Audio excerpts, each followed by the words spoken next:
I thought my garden was doing great until I took a closer look. My eggplants were struggling with weeds and pests. Birds had discovered my young fruit trees, and my tomato leaves were curling more every day. Rather than relying on expensive chemicals, I turned to a few simple gardening tricks that made a real difference. Today, I'll share each one with you so you can use them in your own garden.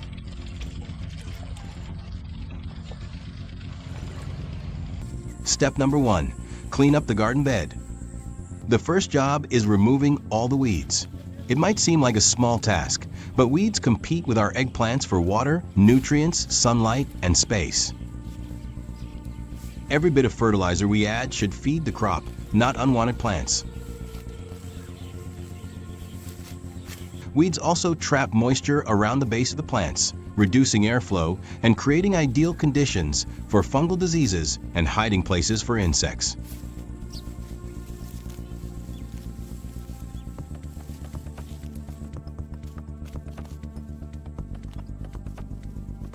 Once everything is cleared away, it's much easier to inspect the plants and keep the bed healthy. Next comes pruning. After several rounds of rain, eggplants often produce thick, crowded foliage. Too many leaves block sunlight and reduce air circulation, allowing moisture to stay on the leaves longer.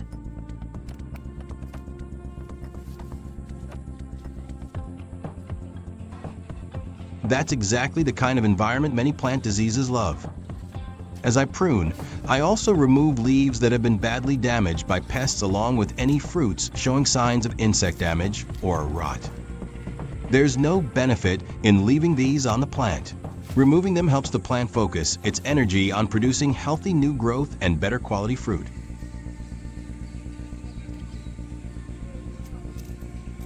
With the weeds gone and the damaged growth removed, the entire bed already looks cleaner, brighter, and much easier to manage.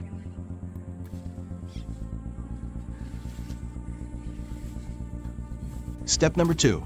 Make a fast homemade liquid fertilizer. Now it's time to give all plants in my garden a nutrient boost. One fertilizer I like using is made from 2 simple ingredients that many gardeners already have at home: eggshells and wood ash. Start by drying your eggshells completely, then grind them into a very fine powder using a blender or grinder.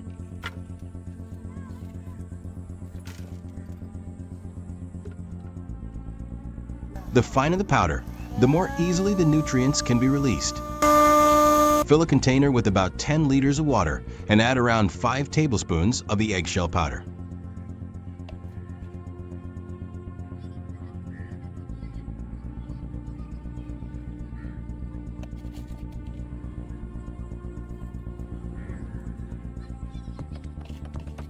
Then pour in about 100 milliliters of white vinegar and stir well. The vinegar reacts with the calcium in the eggshells, helping dissolve part of it into the water.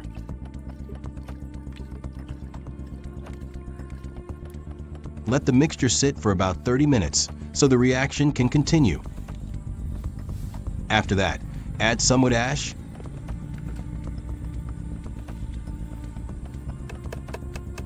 and mix everything thoroughly.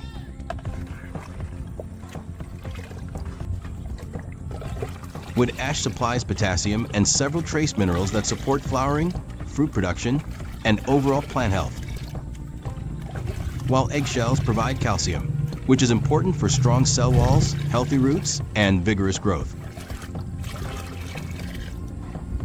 In just a few hours, the fertilizer is ready to use, much faster than many homemade fertilizers that need days or even weeks.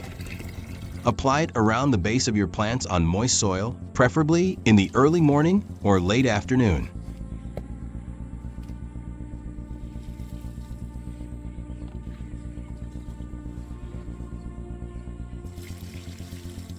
Since the nutrients are already dissolved in water, they're available to the roots more quickly than many solid soil amendments.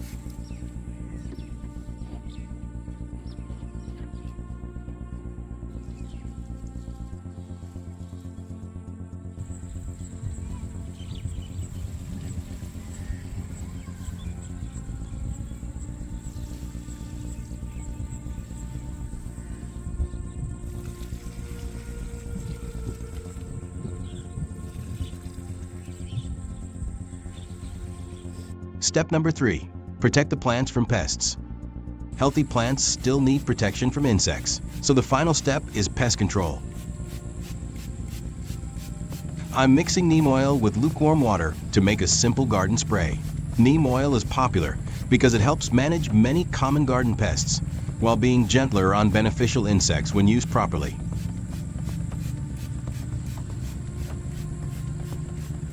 Instead of spraying the whole plant without looking, I carefully inspect each leaf and fruit to find where the insects are hiding.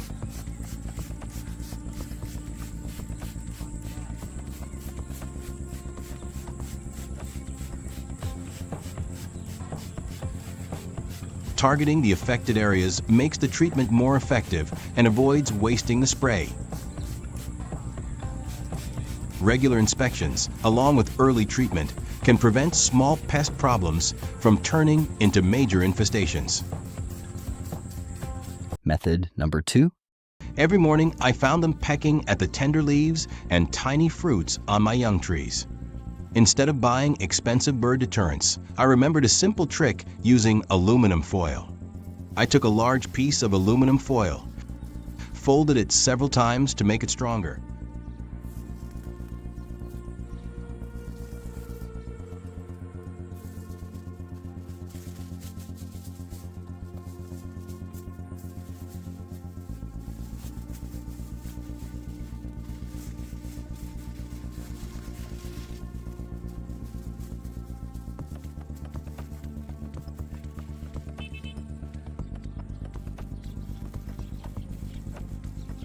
And punched a small hole in one corner.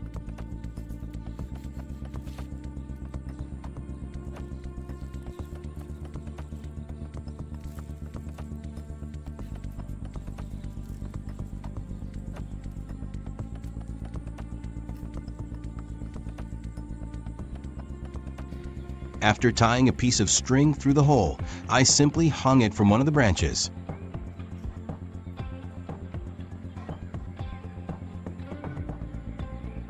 As soon as the wind started blowing, the foil began spinning and flashing in the sunlight.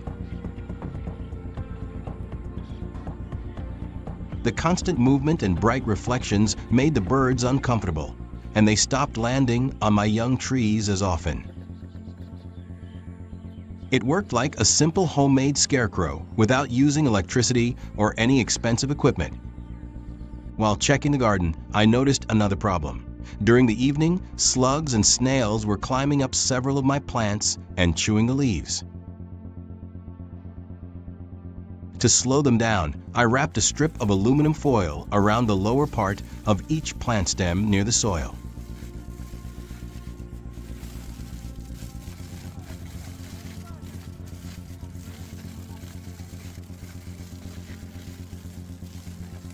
I made sure it was secure without wrapping it tightly enough to damage the stem. The rough, crinkled surface of the foil turned out to be something slugs and snails didn't like crossing.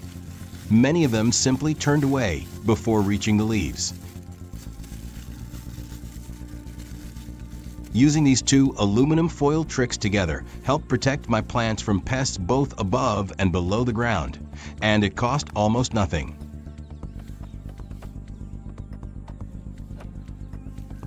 Method number 3. While inspecting my tomatoes, I noticed something even more worrying. The newest leaves were becoming twisted, curled upward, and much smaller than normal.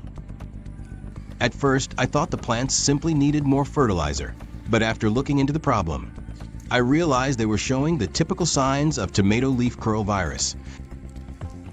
But I also learned that the virus itself isn't spread by rain or watering.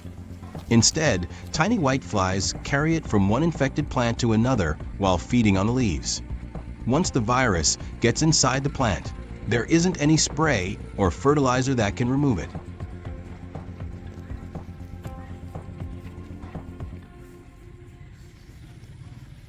Since prevention is much easier than dealing with infected plants, I decided to focus on controlling the whiteflies before they could spread the disease. I mixed 5 milliliters of pure neem oil with 1 liter of water.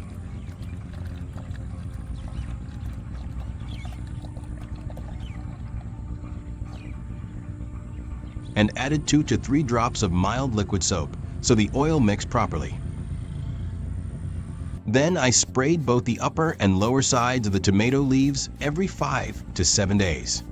Especially during the warm weather when white flies are most active, that I always sprayed early in the morning or late in the evening to avoid leaf burn.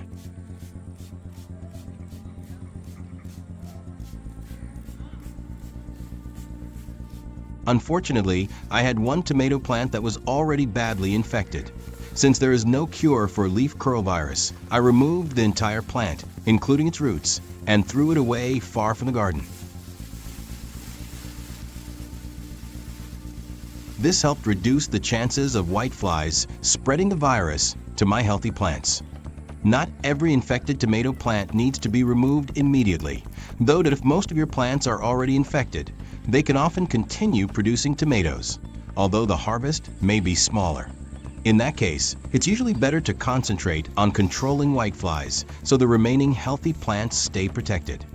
After following these simple steps and checking my plants regularly, I noticed far fewer whiteflies, healthier new growth, and much better protection for my tomato crop. Sometimes the simplest and cheapest solutions really are the most effective, especially when you catch the problem early. At the end, as a gift, I am sharing with you best way to grow eggplants in mini garden.